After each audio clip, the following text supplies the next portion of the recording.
Аз съм Илия от Pump System и днес ще ти покажа как можеш да вдигнеш налягането в дома си без да сменяш тръби, без да къртиш и без излишни разходи. Проблема е познат на много хора. Пускаш душа или крана на водата и тя едва капе. Повечето смятат, че това е проблем, който трябва да се реши с къртене или смяна на тръбите. Но това не е така.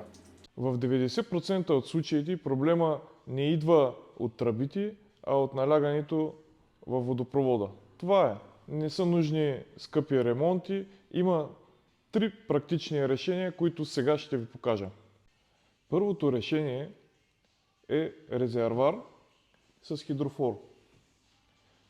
Това решение най-често се използва, когато в къщи имате ограничен дебит и налягане или при чести спирания на водата.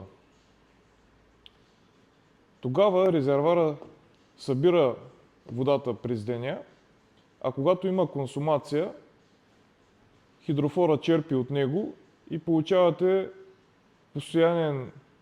постоянно налягане и постоянен дебит, което решава проблема в конкретния случай. Втория вариант е само с хидрофор, но при него спецификата е, че трябва да имате задължително постоянен дебит. Когато го има това условие, помпата и разширителния съд създават необходимото налягане във вашата водопроводна мрежа, като идеята на съда е да поддържа това налягане, а когато вземе да пада, помпата се включва и догонва налягането, което е необходимо. В този случай има и инверторни решения, които също могат да бъдат приложени. Третия вариант е с така наречената бустер помпа. При нея спецификата е също като вариант 2. Трябва да имаме задължително дебит, а вече налягането се създава от нея, по-скоро след нея получавате необходимото налягане. Това е възможно най-евтиния вариант и не изисква почти никакви ремонтни дейности. Виждате, че самата помпа е доста компактна и по този начин може да ви спести и място, пари и скъпи ремонти.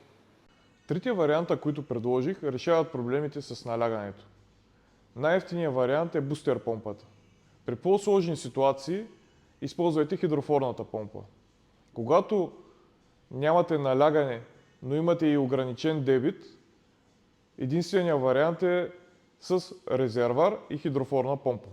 Ако искаш конкретно решение за твоя дом, ни пиши или остави коментар. Ако видеосъдържанието ти е харесало, натисни лайк и се абонирай за канала. Очаквайте още доста интересни епизоди с решения.